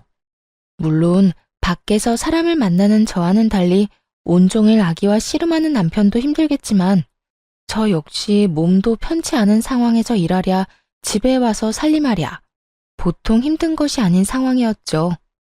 하지만 남편이 절 위해 육아휴직까지 쓴 만큼 저 역시 그런 남편을 위해 최대한 힘든 티를 내지 않고 퇴근하고 나선 남편을 쉬게 하려 노력했는데 저딴 말이나 들으니 기분이 좋지만은 않은 상황이었죠. 거기에다 제 기분을 가장 상하게 했던 말은 다름 아닌 이 말이었어요. 여자는 밖으로 돌리면 사고치게 돼 있다고. 어디 가서 애 뭔 짓이나 하고 다니고 있는지 누가 알겠어? 남자, 외간 남자 말이다. 시모는 이미 제가 회사를 다니며 외도나 저지르고 다니는 여자 취급을 해댔고 저는 정말 제 몸에 카메라라도 달아서 제 치열한 하루를 보여주고 싶은 심정이었죠. 남편은 시댁에서 이런 말이 나올 때마다 이런 말을 하곤 했어요. 우리 부모님이 옛날 분들이라서 그래. 특히 엄마 사고방식이 조금 고지식해서 아마 그런 식으로 말씀하시는 걸 거야. 당신이 나가서 정말 그런 짓을 한다고 생각하는 게 아니라 그냥 말만 저렇게 하시는 것뿐이야. 멀쩡한 아들이 집에서 아기 보고 있다는 사실이 속상하셔서 하는 말이지 뭐. 그러니까 당신 너무 속상해하지 마. 마음에 담아두지도 말고 말이야. 제 마음을 달래주려고 하는 말인 걸 알면서도 계속해서 반복되는 말과 상황 앞에서 남편의 위로 섞인 변명을 들리지 않았고 저는 점점 마음이 상해갔어요. 그러던 어느 날 아들이 열감기에 걸려 고열이 나게 되었고 이 소식을 전해 들은 시모가 저에게 전화를 걸어 모든 것을 제 탓으로 돌리며 화를 내기 시작하더군요. 이래서 애는 엄마가 키워야 한다는 거야. 애 엄마라는 게 애는 뒷전이고 밖으로 나다닌다고 바쁘니 애가 감기나 걸리지. 가뜩이나 아픈 아들을 두고 출근하는 것이 마음도 편치 않고 아들과 남편에 대한 미안한 마음 때문에 눈물을 쏟아내고 싶은 심정인데 퇴근하고 집에 돌아오자마자 저딴 소리나 듣고 있으니 그야말로 폭발을 해버리고 말았어요. 어머님은 제 아들이 눈이 간지러워서 눈만 깜빡거려도 제 탓을 하실 건가요? 애들이 크다 보면 아프기도 하고 감기에 걸리면 열도 날 수 있는 일인데 그건 애가 크는 과정인 거지 누가 잘못하고 누가 틀려서 그런 일이 일어난 게 아니잖아요. 자연스럽고 당연한 일인데 왜 그걸 제 탓으로만 돌리세요? 저도요, 회사 다니고 싶어서 다니는 거 아니고요. 회사 다니고 싶은 남편 끌어다 앉힌 것도 아니라고요. 육아휴직을 먼저 내겠다고 말을 꺼낸 사람도 육아휴직을 결정한 사람도 다 남편이니 더는 저한테 이런 식으로 말하지 마세요. 너 이때까지 이렇게 할 말이 많은데 어떻게 참고 살았니? 입이 무거운 건지 속이 엉큼한 건지 알 수가 없구나. 시모는 있는 힘껏 말을 비꼬아대며 비아냥대고 있었고 저 역시 그런 시모에게 지지 않고 제 할 말을 해주었어요. 언젠간 그만하겠지 싶어 이때껏 참았는데 계속 참았다간 아들이 다 커서 장가갈 때까지도 잘 되면 남편 덕분 뭐 하나라도 잘못되면 제 탓이라고 할 것 같아서 더는 참을 수가 없었네요. 넌 무슨 말을 그렇게 하니? 내가 또 언제 그렇게까지 네 탓만 했다고. 남들이 들으면 크게 오해하겠어. 난 전부 너를 걱정하는 마음의 한 말이었단다. 시모는 제가 한마디도 지지 않고 맞서자 그제야 한 발 물러서며 본인이 언제 그랬냐고 발뺌을 했고 전 그런 시모에게 조금 더 단호하게 경고 아닌 경고를 날려주었습니다. 어머님은 그런 의도가 아니었다고 한들 모든 걸 제 탓이라고 생각하고 절 미워한다고만 생각이 들었어요. 앞으로는 제가 이런 오해를 하지 않도록 어머님께서 조금 더 조심히 해주세요. 저 역시 그렇게 생각하지 않도록 노력할 테니까요. 그러면 들어가세요. 저는 그대로 전화를 끊어버렸고 남편은 그런 제가 심했다고 생각했는지 저에게 이렇게 말하더라고요. 꼭 그렇게까지 말했어야 했어. 엄마도 애가 아프니까 속상해서 하는 말이잖아. 이때까지 잘 참다가 갑자기 왜 그래? 내가 참기만 하면 어머님이 그만했을 것 같아? 아마 모르긴 몰라도 날 한평생 못 살게 굴었을 거라고. 난 절대 그렇게는 못 살아. 내가 무슨 죄를 지었다고 이런 말을 듣고 살아야 해? 당신이 나서서 막아줄 거 아니면 앞으로 아무 말도 하지 말고 지켜나 봐. 제가 이런 식으로 단호하게 말하자 남편도 가만히 있어주더라고요. 남편은 알았던 거죠. 제가 한 번 아니라고 생각하고 화가 나면 말릴 수 없다는 걸 말이죠. 남편은 더는 이 일을 입에 올리는 일은 없었고 시모 역시 여전히 저를 싫어하는 티가 나긴 했지만 모든 것을 제 탓으로 돌리는 태도는 점차 줄어들더군요. 그렇게 1년이라는 시간이 지났고 무사히 아들의 돌잔치를 마치고 난 얼마 뒤였어요. 남편은 슬슬 복직하고자 하고 있었고 아들을 잃은 시기에 어린이집을 보내야 한다는 사실을 친정엄마가 알게 된 모양이에요. 아이가 조금 더 클 때까진 봐주신다고 먼저 말해주셔서 한숨 돌린 상황이었죠. 남편의 복직이 결정되고 복직의 날이 다가오던 어느 날, 남편의 생일 역시 맞물리게 되어 같은 사무실 동료들을 집으로 초대하게 되었어요. 남편이 육아휴직을 내는 동안 여러모로 고생 많으셨다는 의미로 미안함과 감사한 마음을 표현하기 위해 겸사겸사 마련한 자리였어요. 약속 시간이 되자 남편의 동료들이 집으로 찾아왔고 준비된 음식들을 먹고 있으니 낮잠에서 깬 아들이 나오더라고요. 당시 낯을 가리기 시작했던 터라 낯선 사람들의 모습에 울음을 터뜨리거나 곧장 전화 남편에게 다가가 안길 거라고 예상했던 제 생각과는 달리 제 아들은 한 여자 직원의 품으로 달려가 안기더니 이렇게 말하더라고요. 엄마, 어눌하지만 정확한 말 엄마였어요. 엄마, 아빠, 할미 정도는 할 줄 알았고 낯을 가린다는 것 자체가 익숙한 사람은 알아본다는 거잖아요. 분명 낯가림이 극에 달했던 시기였는데 낯선 여자에게 안겨버리는 아들을 보고 있으니 참 의아하더라고요. 어머, 지혜씨가 애들한테 인기가 많나 보네. 어떻게 이 많은 사람 중에 단번에 지혜씨한테 가서 안기나? 그러게, 엄마라고 하는 말 들었지? 아기 목소리 너무 귀엽다. 지혜씨, 기분이 어때? 처녀가 한순간에 아기 엄마가 되었네. 오늘은 제가 하루 동안 엄마가 되는 건가요? 그나저나 아기가 너무 귀엽네요. 한 품에 쏙 들어오는 게 기분이 너무 이상해요. 저마다 아들의 행동을 보며 귀엽다며 까르르거리며 대화를 나누고 있었고 아들을 안고 있는 여자 직원 역시 너스레를 떨며 아들을 더 꽉 안더라고요. 거기까진 그러려니 하며 아들이 그 여자 직원이 마음에 들었나 보다 애써 넘길 수 있었어요. 하지만 정말 의아한 일은 그 뒤에 일어나고 있었죠. 아들은 그 여자 직원의 무릎에 앉아 끊임없이 그 여자 직원에게 엄마라고 하고 있었고 그 여자 직원은 당황하는 기색 하나 없이 아들을 자신의 앞에 앉히고선 익숙하다는 듯 아들을 돌보고 있더라고요. 아들이 가장 좋아하는 발바닥 주물러주기부터 해서 울다가도 바나나만 주면 뚝 그치는 아이한테 바나나까지 먹이고 있었어요. 가족이 아니라면 알지 못하는 아들의 특성을 세세하게 잘 알고 있는 여자 직원을 보며 다른 사람은 몰라도 저는 알 수 있었죠. 이 여자 분명 내 남편과 무언가가 있다는 것을 말이죠. 거기에다 그런 제 예상을 뒷받침해주듯 남편은 지나치게 제 눈치를 살피기 시작하더군요. 전 그런 남편을 보며 더욱 제 가설을 확신하게 되었고 표정 관리에 힘쓰며 무사히 식사 자리를 마무리하게 되었습니다. 손님들을 다 보내고 난 후 여전히 제 눈치를 지나치게 살피는 남편을 최대한 아무렇지도 않게 대하고 있었어요. 제 마음엔 99% 정도 그 여자가 그저 직장 동료가 아닐 거란 걸 확신하고 있었지만 혹시나 제가 큰 오해를 하고 있다면 그거 역시 그거대로 많이 곤란한 상황이 될 수 있을 테니까요. 전 표정 관리를 하며 오늘 하루 무사히 잘 넘겨 다행이라는 말을 하며 은근슬쩍 그 여직원 이야기를 꺼냈어요. 그 여자 직원 우리 아들 엄청 잘 봐주더라. 아들도 좋아하고 말이야. 덕분에 편하게 밥도 먹고 수다도 떨었네. 출근하면 고맙다고 해줘.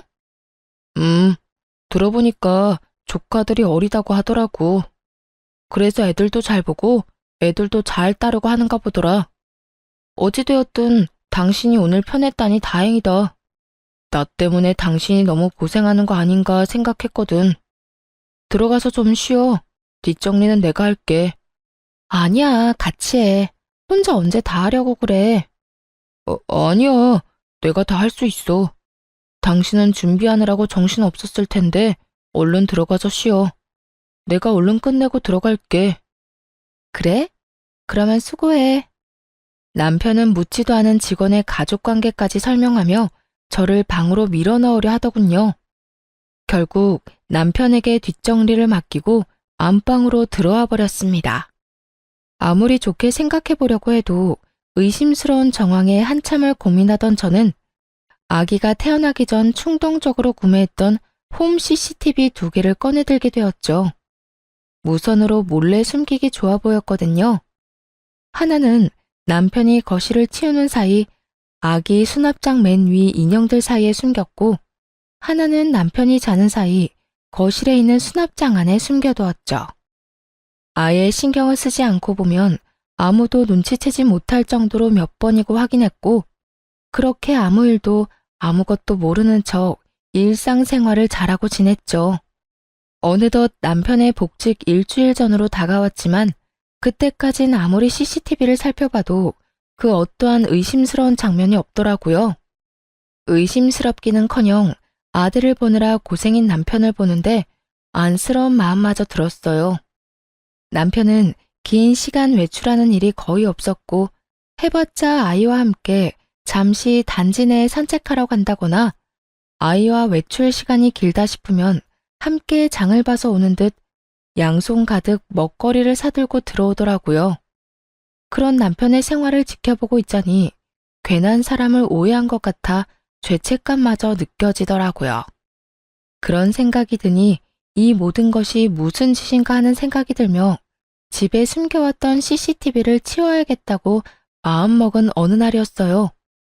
그날은 의도치 않은 야근이 생겨 저녁 10시가 넘어가도록 퇴근을 못하던 날이었어요. 남편에겐 야근 때문에 많이 늦을 것 같다고 말해놓고 아이가 잘 있는지 틈틈이 휴대폰으로 챙겨보고 있었죠. 그런데 그날따라 남편의 행동이 수상하더라고요. 평소엔 편한 차림으로 집에서 지내던 사람인데 그날따라 옷을 신경 쓴다 싶더니 이곳저곳 다니며 탈취제를 뿌리질 않나.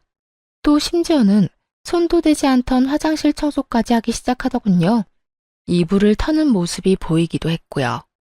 정말 이상하다는 생각이 들던 그때 저녁 7시쯤 집에 누군가 찾아온 듯 했고 그 누군가는 저의 예상대로 그 여자였어요.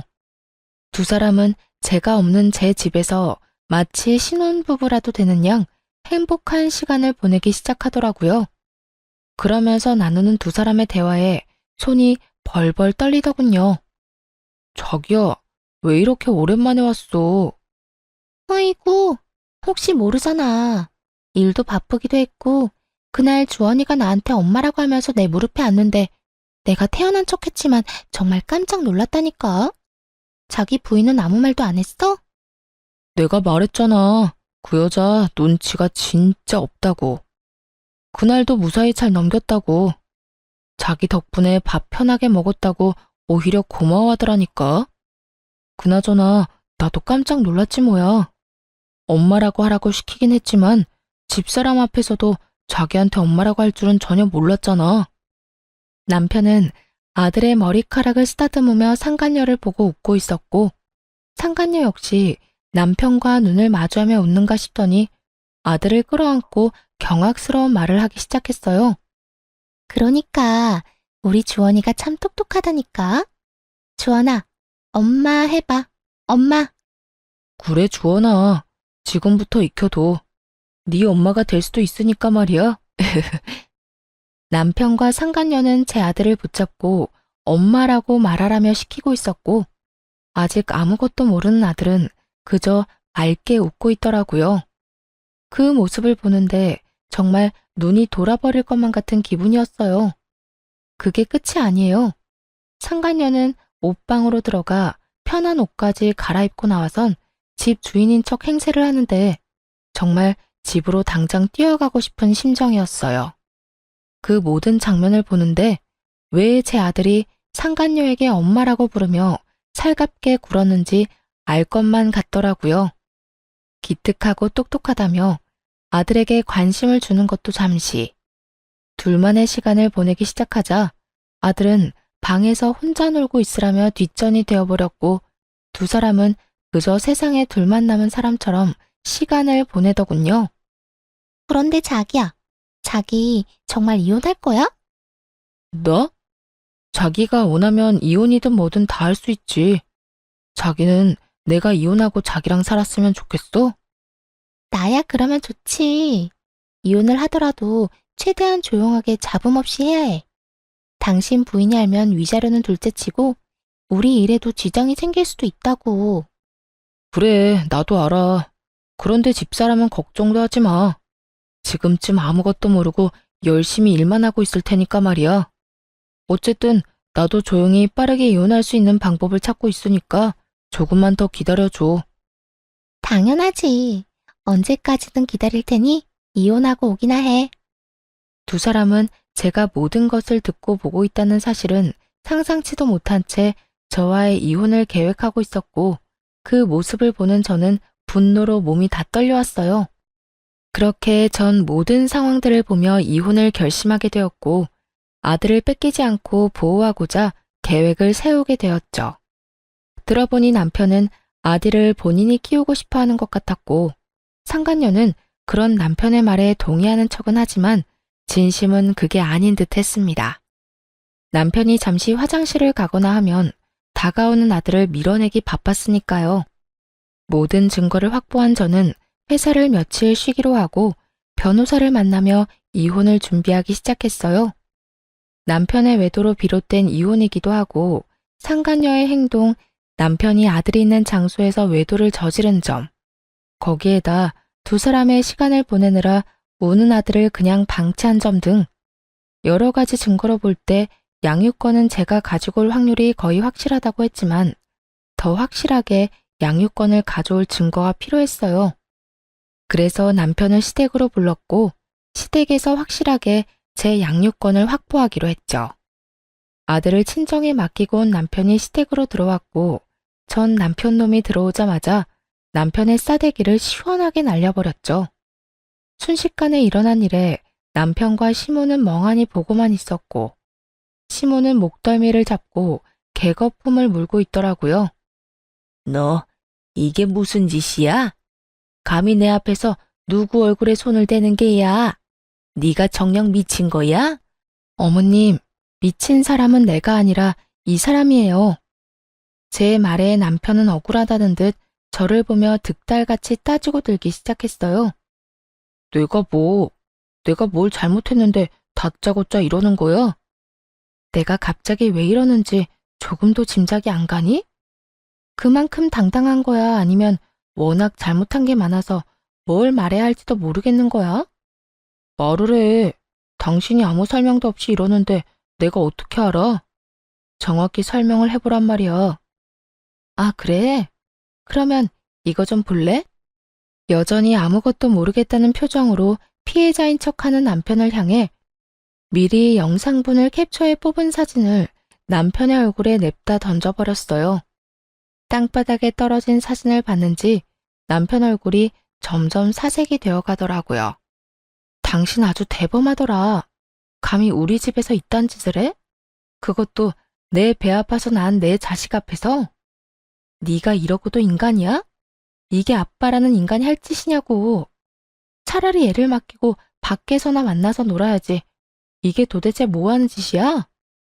여보, 그게 아니라 내 말 좀 들어봐. 그게 아니긴 개뿔. 이미 다 듣고 이미 다 봤어. 너 나랑 이혼한다며? 최대한 조용하고 잡음 없게 이혼을 해? 누구 맘대로. 내가 너랑 이 여자 가만둘 것 같아? 저는 고함을 질러버렸고 시모는 빠르게 다가와 바닥에 떨어진 사진을 주워 들더라고요. 사진을 쥔 시모의 손이 덜덜 떨리고 있었는데 그런 손과는 달리 표정은 애써 평온한 척 연기를 하기 시작했어요.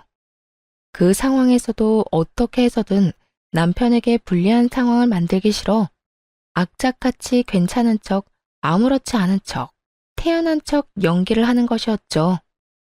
그렇게 한참 마음을 가다듬던 시모는 태연한 목소리로 말했어요. 그래서 어쩔 거니? 애도 있는데 이까진 일로 이혼이라도 할 거니? 남자들 사회생활 하다 보면 이런 실수 한두 번은 다들 하고 살아. 남편이 바람 좀 피웠다고 이혼하면 이 세상에 나만 아는 부부가 있을 거라 생각해? 어머님 같으면 다른 여자랑 바람나서 언제 이혼할까 날짜 세고 있는 남자랑 살 수 있어요? 나 때는 다 그러고 살았다. 두 집 살림쯤은 기본으로 참고 살았어. 그건 그때고 지금은 아니잖아요. 어머님은 이해하고 살 수 있을지 몰라도 저는 제정신이 올바르게 박혀 있어서 절대 그렇게는 못 살겠네요. 당장 이혼할 겁니다. 시모는 단호한 제 태도에 콧방귀를 끼며 제 예상에서 한치도 벗어나지 않는 말을 하기 시작하더군요. 그래? 네 뜻이 정 그렇다면 이혼하거라. 너랑 이혼한다고 한들 우리 아들이 혼자 살 것도 아니고. 말이야 바른 말이라고 그냥 평범한 회사원인 너보단 같은 공무원 며느리가 나도 좋겠네. 이혼은 해도 되는데 단 내 손주는 네가 못 데리고 간다. 그건 네가 무슨 말을 하고 네가 어떤 수를 써도 절대 안 되는 일이니 그렇게 하라. 이미 예상했던 대로 흘러가서 그런가 저딴 말을 들어도 놀랍지도 않더라고요. 전 그런 시모의 말에 눈 하나 깜빡하지 않고 준비한 말을 꺼냈어요. 그러죠 뭐. 여자 혼자 아들 키우는 게 어디 보통 일이겠어요? 그렇게 원하신다면 제 아들 데리고 가서 잘 키워보세요. 그런데 어머님, 새며느리 될 이 여자도 과연 어머님이랑 같은 생각일까요? 나이도 어려 직업도 공무원이라 앞날이 창창한데 이혼남인 것도 모자라 애까지 있다고 하면 글쎄요. 지금은 사랑에 눈이 멀어서 앞뒤 재지 않고 이딴 짓까지 한다고 쳐도 막상 정말 이혼까지 하고 애까지 키워야 한다고 하면 그 여자가 순순히 받아들일지는 잘 모르겠네요. 뭐야? 지금 네 말은 그 여자가 내 손주를 안 키워주기라도 할 거란 말이야? 그렇잖아요.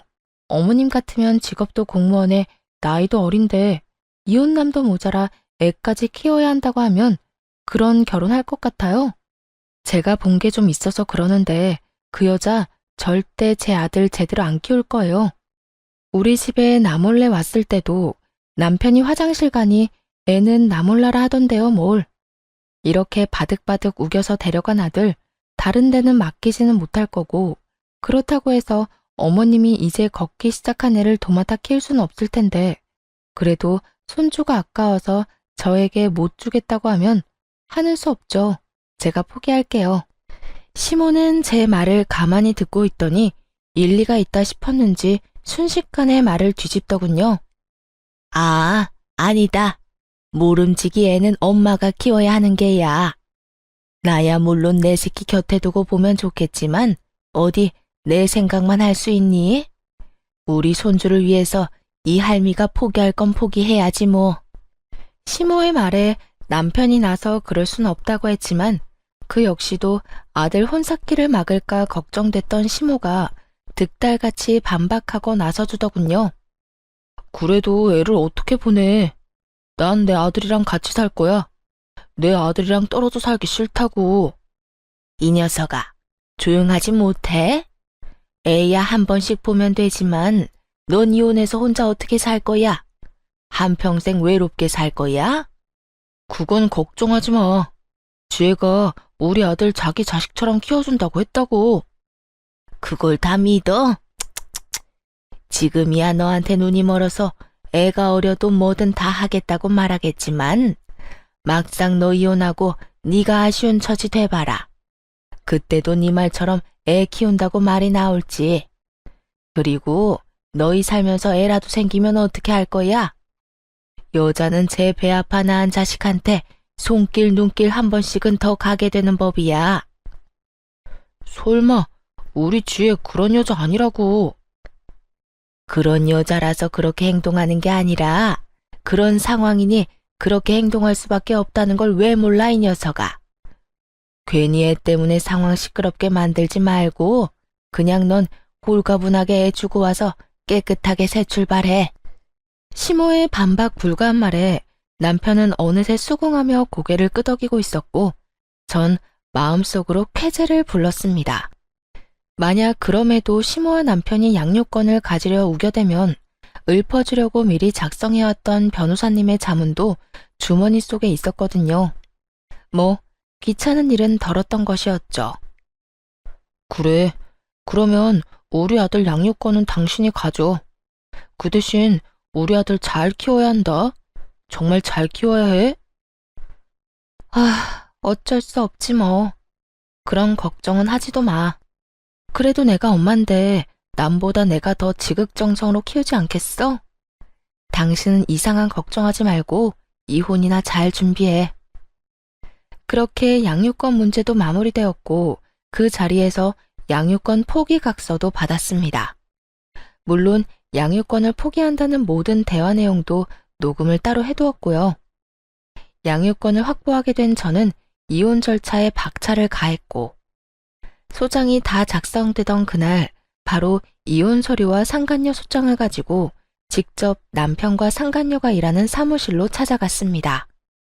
그날은 남편의 복직 첫날이었기에 여러모로 기념스러운 날이 되려고 그날로 정했던 것이었죠.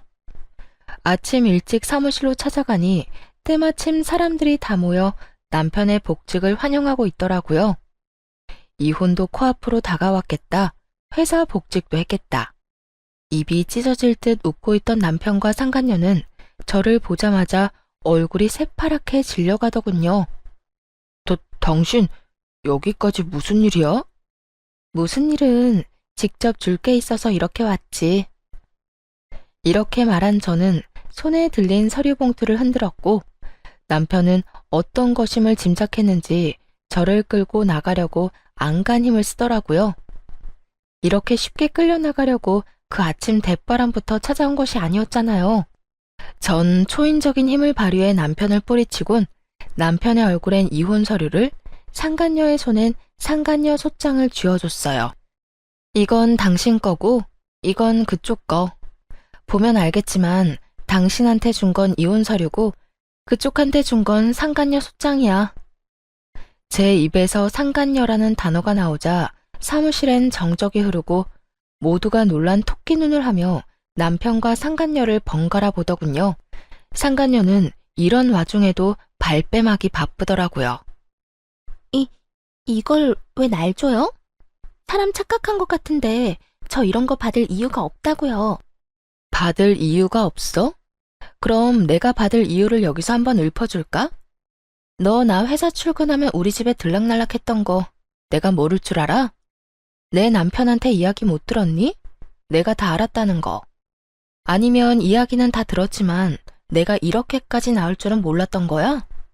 그래서 이렇게 말도 안 되는 발뺌질을 하는 거야? 발뺌해도 소용없어. 증거는 엄청나고 상간녀 소송 진행되면 어차피 다 알게 돼 있으니까 발뺌 그만하지? 저는 정말 아니라니까요. 전 정말 상간녀 이런 거 아니라고요. 아니긴 개뿔. 여기 내 남편이랑 바람난 여자가 너 말고 또 있어? 헛소리 그만하고 소장 주인 제대로 찾아간 거 맞으니까 내용 잘 읽어보고 위자료나 제대로 준비해. 알겠어? 상간녀가 아무 말도 못하고 몸만 부들부들 떨고 있으니 남편은 도저히 안 되겠다 싶었는지 다시금 저를 바깥으로 잡아 끌기 시작하더군요. 이제 모두가 알게 되었는데 대체 무슨 뻔뻔함으로 나를 잡아 끄는 건지. 그 손길이 너무 더럽고 추악하게 느껴졌던 저는 팔을 신경질적으로 쳐내며 말했죠. 이거나 어디서 감히 내 몸에 손을 대? 네가 가지 말라고 해도 내 할 일은 다 했으니 이제 갈 거야. 제가 방향을 틀자 남편 놈은 저만 들리게 아주 작은 소리로 이렇게 말하더라고요. 갈 때 가더라도 사람들한테 다 오해라고 설명하고 가야 할 거 아니야. 이대로 가면 나랑 지혜는 어떻게 해? 당신 때문에 일 그만두게 되면 당신이 책임질 거야? 어쩌면 인간이 이렇게나 뻔뻔할 수가 있는지 그 순간 멍하더라고요. 어쩌다가 인간이 이렇게까지 변했나 싶기도 하고요. 어이없다는 듯 남편을 쳐다보다 큰 소리로 고함을 치고 사무실을 나와버렸습니다. 야, 뭐? 오해? 너랑 저 여자 바람 피운 증거가 차고도 넘치는데 오해는 무슨 오해야. 그리고 너희가 불륜 저질러서 일 못하게 된 걸 왜 나한테 책임을 지래? 정신 차려.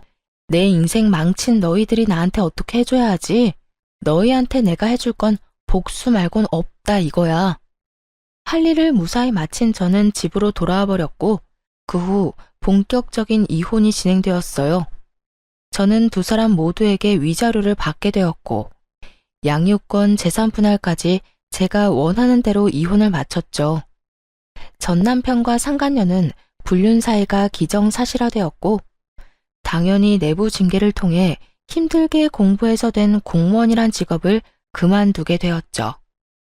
그렇게 직업만큼은 지키고 싶어 하더니 제 계획대로 다 이루어져서 얼마나 기뻤는지 모릅니다.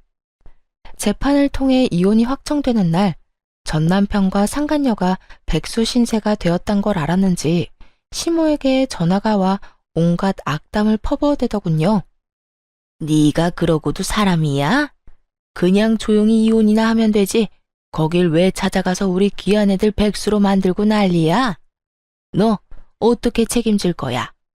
우리 아들이 몇 년을 공부해서 어떻게 된 공무원인데? 네가 다 책임져. 네가 다 책임지라고. 내 진짜 개념 없는 아줌마인 건 알고 있었지만 이 정도인 줄은 몰랐네. 잘못을 했으니 그 모양 그 꼴이 된 걸 왜 나한테 책임지래요? 공무원이나 되는 양반이 불륜 저지르고 조강지쳐 버릴 생각이나 하니까 그 모양 그 꼴이 된 거라고요. 너 지금 말 다 했니? 개념이 없어? 개념은 네가 없겠지. 양육권도 넘겨줬으면 고맙다 하고 조용히 이혼해주면 다 좋았을 일을 이렇게까지 일을 키워서 내 아들 앞길까지 망쳤어야 했어? 시모는 본인이 한 말이 기억도 나지 않는 것인지 양육권을 저에게 인심 써서 넘겨줬다는 듯 말하더군요. 그 어미의 그 자식이라더니 두 사람 다 한 채의 틀림도 없이 정신을 못 차리고 말이죠. 말은 똑바로 하세요. 양육권을 준 게 아니라 혹시나 그 귀한 아들 재혼하는데 걸림돌이 될까봐 떠넘겨버린 거 누가 모를 줄 알아요? 떠넘기긴 누가 떠넘겼다고 그래? 내가 그때도 말했다시피 애는 엄마가 키우는 게 맞으니까 마음이 아파도 보낸 거였다. 어디 그 말만 했나요? 애는 홀가분하게 엄마 줘버리고 깨끗하게 새 출발하고도 했잖아요. 그 말이 네 발목 잡기 전에 보내라는 말이랑 뭐가 다른가요? 이거 봐라. 네가 이렇게 말꼬리를 물고 늘어지니 내 아들이 바람이 난 게지. 남자가 나가서 바람 피우는 데는 다 여자 때문이지 무슨 이유가 있겠니? 그러니까 너도 내 아들 욕하고 다니지 말고 네 반성이나 하면서 살아. 내가 진짜 이렇게까지 안 하려고 했는데 하는 꼴 보니 더는 못 참겠네. 이보세요, 아줌마. 아줌마가 그따위로 아들을 키우니까 그 모양 그 꼴이 된 거라고요. 그리고 내 입으로 내가 무슨 말을 하고 다니든 아줌마가 무슨 상관이에요? 나한테 신경 끄고 아들하고 새로운 며느리한테나 신경 쓰고 살라고요. 그리고 그렇게 금쪽 같은 아들한테 말 좀 전해줄래요? 백수가 되었든 말든 재혼을 하든 말든 난 관심 없는데 양육비나 똑바로 잘 보내라고. 그러면 끊을게요. 그 후 얼마 지나지 않아 전 남편과 상간녀의 재혼 소식이 들려오고 저에게 위자료를 주느라 꽤 큰 돈이 나간 두 사람은 시댁에 합가를 해서 신혼 살림을 시작했다는 이야기를 들을 수 있었어요. 그렇게 2년이란 시간이 지났고 전 그 악몽 같던 날들을 잊으려 노력하며 잘 지내고 있었죠. 이사도 해버렸고 연락처도 진작 바꿔버려 더는 연이 닿을 일이 없을 거라 생각했는데 술에 취한 전 남편이 새벽에 집으로 찾아온 것이 아니겠어요? 여긴 어떻게 알고 찾아온 거야? 아, 술 냄새. 술 먹었니? 나 술 좀 먹었어. 여긴 여기저기 묻고 물어 알아냈지. 술 먹다 보니까 우리 아들이 너무 보고 싶어서 말이야. 우리 아들 잘 지내지? 술에 취한 전 남편은 아들 타령을 하며 집으로 들어오려고 했고 얼른 그런 전 남편을 밀쳐내버렸어요. 양육비는 고작 6개월 주고 잠수를 타버린 놈이 어디서 감히 아들을 입에 올리는 것인지 아직도 정신 못 차렸구나 싶더라고요. 집으로 들어오려다 제지를 당한 전 남편은 현관문에 기대더니 갑자기 하소연을 하기 시작하더군요. 나 와이프랑 하루가 멀다고 싸운다. 요즘 같아선 이렇게 싸우려고 그 꼴을 다 보고 재혼을 했나 싶다니까. 그렇게 좋아 죽어서 아들까지 버리고 이혼했으면 보란듯이 잘 살기나 하지 싸우기는 왜 싸워? 그러게나 말이다. 내가 두 여자 사이에서 피 말라 죽을 것만 같아. 엄마는 엄마대로 잘 살고 있는 아들 인생 말아먹은 여자라고 와이프 구박하고, 와이프는 와이프대로 멀쩡한 처녀 꼬셔서 이 모양 이 꼴로 살게 만든 게 누군데 누구 보고 책임 전가하냐고 따져묻고, 어느 사람도 지려고 하질 않는다니까. 그렇게 싸우고 나면 그 화를 우리 방까지 가지고 와서 나한테 짜증을 내니 우리도 싸우게 되고. 내가 요즘 정말 미치겠다. 전 남편은 웃기지도 않게 저에게 부부싸움을 한 이야기를 꺼내더군요. 그래서 요즘 그렇게 싸운다고 하소연이나 하려고 찾아왔니? 그것도 이 새벽에? 아니, 그렇게 힘들다 보니 우리 아들이 너무 보고 싶더라고. 그래서 찾아왔지. 그래서 말인데 잠시 얼굴만 좀 보여주라. 응? 밀고 들어오려는 전 남편을 최선을 다해 막아서며 양육비 이야기를 꺼냈죠. 얼굴 같은 소리 하네. 내가 너 양육비 청구 소송하려다가 네 인생이 불쌍해서 참고 있는 거야. 이때껏 밀린 양육비 일시불로 내놓을 거 아니면 헛소리 하지 말고 얼른 가라. 아랑곳하지 않고 술주정을 부리기 시작하더군요. 이미 정신이 나가버린 상태인 듯했고 주머니를 뒤져 전 남편의 휴대전화로 상간녀에게 전화를 걸었어요. 지금 시간이 몇 시인데 안 들어오고 뭐해? 그러게, 지금 시간이 몇 시인데 네 남편 지금 우리 집 현관문 앞에 퍼지고 앉아서 술주정 부리고 있다. 얼른 와서 좀 치워줄래? 제 말에 상간녀는 노발대발하며 고함을 질러댔고 전 주소를 알려주며 그렇게 고함을 지를 시간에 얼른 와서 이 인간 쓰레기나 빨리 치우라고 해버렸죠. 그렇게 전화를 끊고 얼마 지나지 않자 임신을 했는지 배가 꽤 나온 상간녀가 화를 내며 오더라고요. 이게 도대체 무슨 일이야? 두 사람 나 몰래 만나고 있었어요? 두 사람 재결합이라도 하기로 했냐고. 내가 미쳤어? 이딴 인간이랑 재결합하게. 그러면 내 남편이 왜 여기 있어요, 왜? 나한테 복수라도 하려고 내 남편 끌어들였어요? 너도 당해봐라 이거냐고요. 야, 가지라고 해도 안 가고 오라고 한 적도 없거든? 알려준 적도 없는 집 찾아와서 이러는데 나보고 어쩌라는 거야? 난 네 남편한테 아무런 감정도 없으니까 제발 좀 데리고 가고 앞으로 네 남편 단속이나 좀 잘해. 다음에 또 이딴 식으로 찾아오면 경찰에 신고할 거라고 꼭 좀 전해주고. 상간녀는 저를 한번 쏘아보더니 전 남편을 흔들어 깨워 질질 끌고 집으로 돌아가더군요. 그 꼴 참 보기 좋다 싶었네요. 그 후 들리는 전 남편은 또 제 번호를 어떻게 알았는지 연락이 와선 친절히 그 뒷이야기를 전해주더라고요. 당신 도대체 내 와이프한테 그날 뭐라고 한 거야? 혹시 뭐 오해할 만한 이야기 했어? 오해? 무슨 오해? 너랑 나 사이에 남은 오해라도 있니? 난 그저 네 남편 술 많이 취해서 이러고 있으니 데리고 가라고 했을 뿐이야. 아, 나한테 개거품 물길래 남편 단속이나 잘해라고도 했네. 별 말도 안 했는데 내 와이프는 왜 그러는 거야? 당신하고 나하고 다시 만나는 게 분명하다면서 흥신소에 의뢰를 해서라도 증거 잡아낼 거라고 난리를 부리는데 나 정말 미치겠다고. 도대체 우리 집이랑 전화번호 누가 알려줬는지 모르겠는데 이딴 말이나 하려고 전화했니?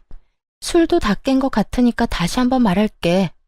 너 나한테 연락하고 찾아오려거든 밀린 양육비 다 내놔. 양육비는 꼴랑 6개월 주고 입 닦아놓고선 어디서 양심도 없이 연락질이야? 네 부인이랑 싸우든 말든 난 관심도 없으니까 찾아오지도 말고 연락도 하지 마. 한 번만 더 연락하거나 찾아오잖아? 경찰에 신고는 물론이고 바로 양육비 청구 소송 들어갈 테니까 그렇게 알아. 전 전화를 끊어버리고 차단을 해버렸고 그 후 다른 소식이 들려오더군요. 상간녀의 광기 어린 집착에 결국 전 남편도 폭발을 했는지 큰 싸움이 되어버렸고 화가 머리끝까지 난 상간녀는 전 시댁을 뒤집어 엎어버리고 짐을 싸서 나가버렸다고 하더라고요.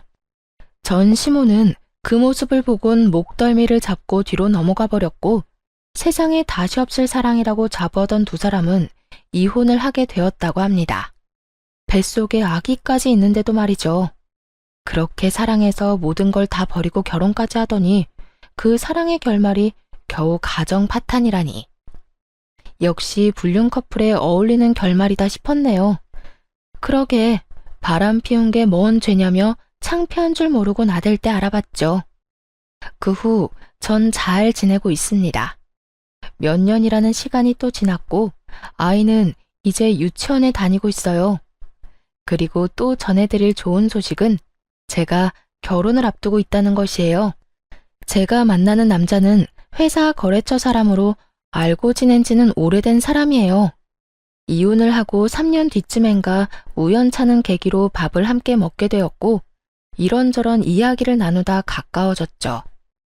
처음엔 그저 친구처럼 지냈는데 어느 날 갑자기 예비 남편이 고백을 해오더라고요. 저 사실은 오래전부터 관심이 있었어요.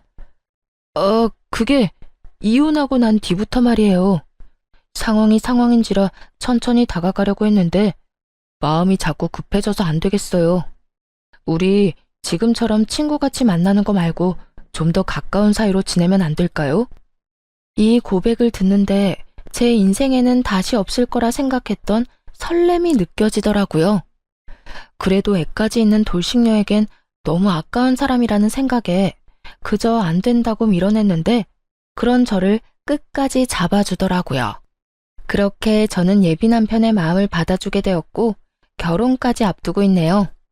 배려심도 깊고 무엇보다 제 아들을 친자식처럼 아끼고 사랑해주는 제 예비 남편에겐 남다른 아픔이 있는데요. 그건 바로 부모님이 일찍 돌아가셨다는 것이에요. 오랜 시간 사랑이 고팠던 제 예비 남편에게 저와 제 아들이 아낌없는 사랑을 주며 함께 잘 살아가 보려고 합니다.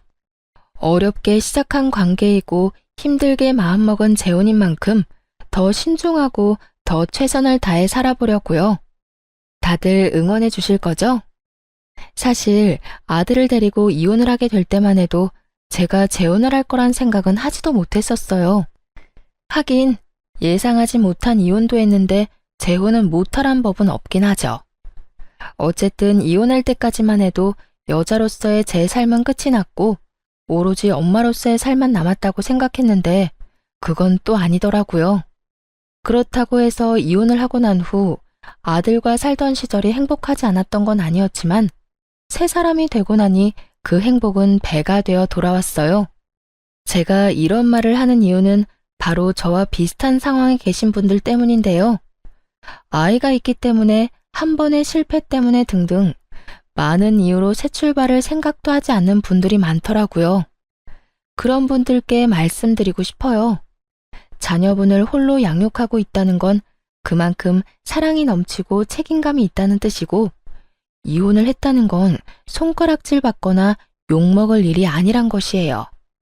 아무 잘못도 없는 우리가 한 발 내디뎌 행복해야 하는 건 당연한 거 아닐까요? 다들 행복하세요. 제가 응원할게요. 긴 사연 함께 해주신 분들 감사합니다.